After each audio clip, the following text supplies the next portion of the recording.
Mama wakwaba aha GCN page so midin the adwoa searching and any day the kind of day ehweme a mesro na wa subscribe to my channel.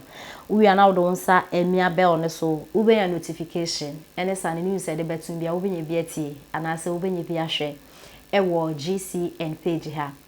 Kokroko political talk show a woye no Peace FM na nipa o host program no owura Kwame Sefakan na ewo kokroko dwumedie so no NPP communicators ko ho NDC communicators ko ho ekoye discussion eka enyama ebeboa oman Ghana se na ebe ya oman Ghana be fa into mapa ede efra na discussion a eko so ewo kokroko dwumedie no so no ena NPP communicator baako ekyese say 8 parliament ya ewo ho no bi yehu de omo pa kire omo ankasa no omo nim omo left from omo right and omo right from omo left chese they will pebia no why parliament house wo na enano 2020 about ye yekoto yi ebi mu ewi because of about 20 obi kogina ewie ma sign line eto aba because of ne da chinti ya kogina ewie ma ato aba ebi mu ewu edom ho a sacrifice and abato na akoso ewie mo ko represent ye won parliament house wo no chese sisi no ye hu de akoso wo parliament house wo ma titru pa minority fo no hu de omo pa kire se ni na ne se his excellency na nado danko akufado an sake e honorable Ken Ofori atente no sisi wo ko discussion bi a won ko asem sen ya chese won ka won ho enko parliament house wo enko shemra na enema enko so yi na NPP communicator na ochese mo de mon koso a na mon koso na yema mo why sa enyemo a ya to aba ma mo ewenti de mo pe na mo ye ena no honorable Ken Ofori ata finance minister at the 2023 budget aba a what ne din say encarbon budget parliamentarians mo beba parliament mo abeya discussion because our budget no education wo if say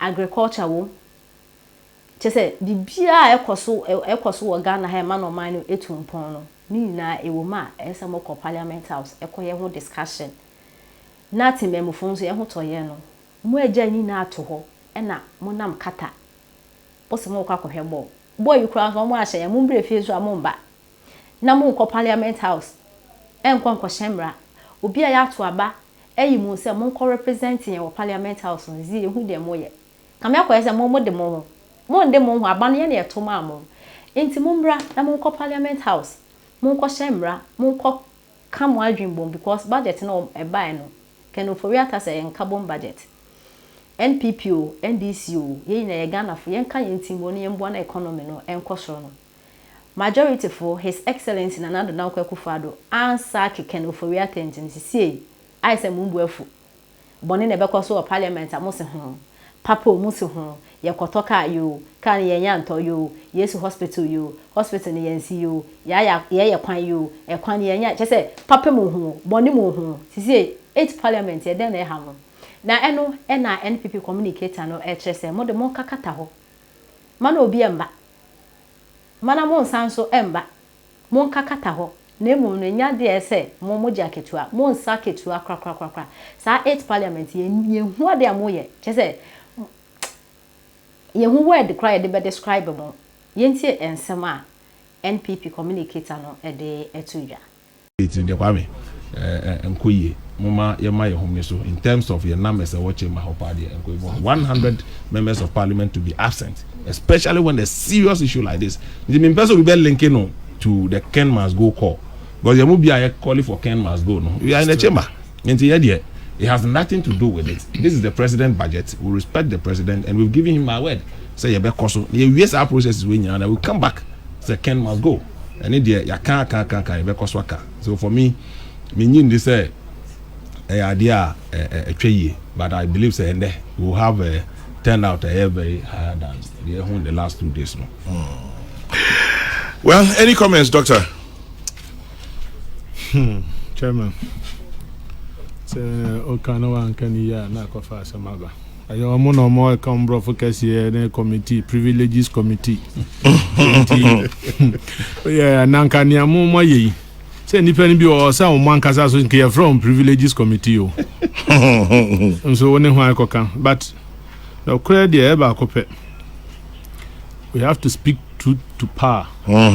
Say yeah ebi mu sori ahomachi o chema ahomachi hwe there are places ahomachi as early as 1 a.m. no be the boba akoto say o ho no be gina no akoto aba. True. Kofo tari posters ma ebi mu fa ho prani ade. Enya about we akoto we na ebi mu fa ho hwere omo nkwan. 8 people across the country. Yeah. Enti so no akoto aba ma na enu ntimpo wafa mu ahwere ne nkwa.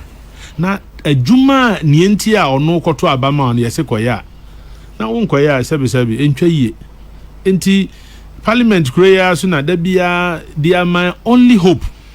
Say nka they will put the executive on check and now they put them to check. And so one kasanga bono na ko say. In on. You put them in check. Thank you very much. That's it. Chama enti say one kasa muntumi nya madwuma mbe da akohwe mu bi so aye na dwuma. Entwa yie.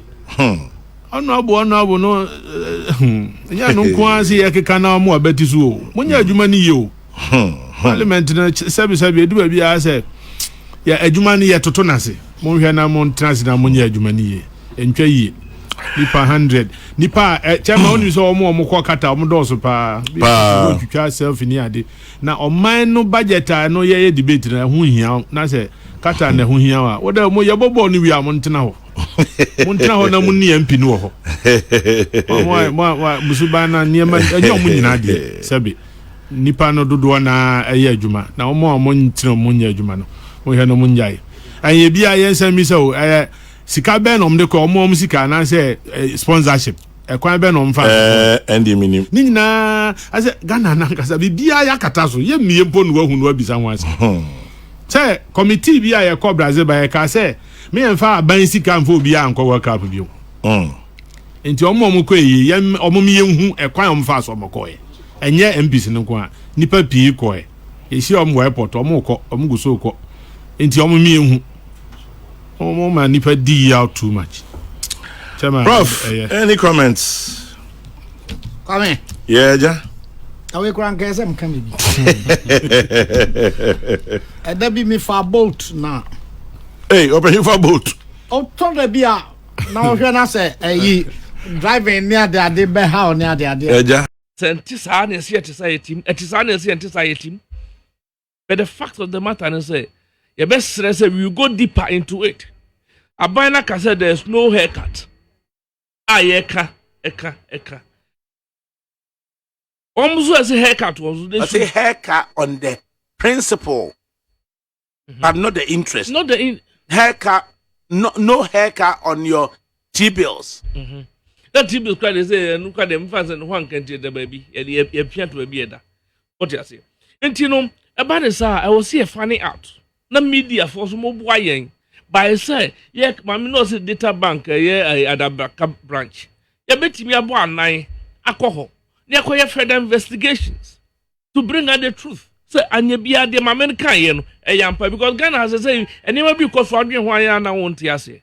In your baby, see a man to make us say, "Well, call a on Yachina Koshe mu dear at the end of the day." But do we have enough information out there whether individuals hold government bonds or not?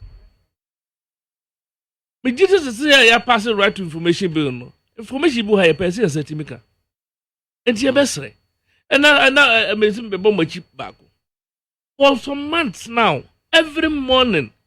This FM na interview Yaberima. You got to fool 1 minute near interview no.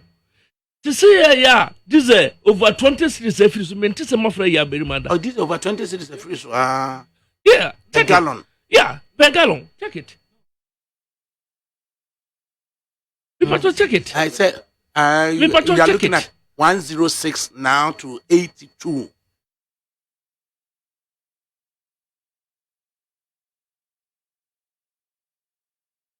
It's a gallon of I know the main thing say Yaberima Kasada on it.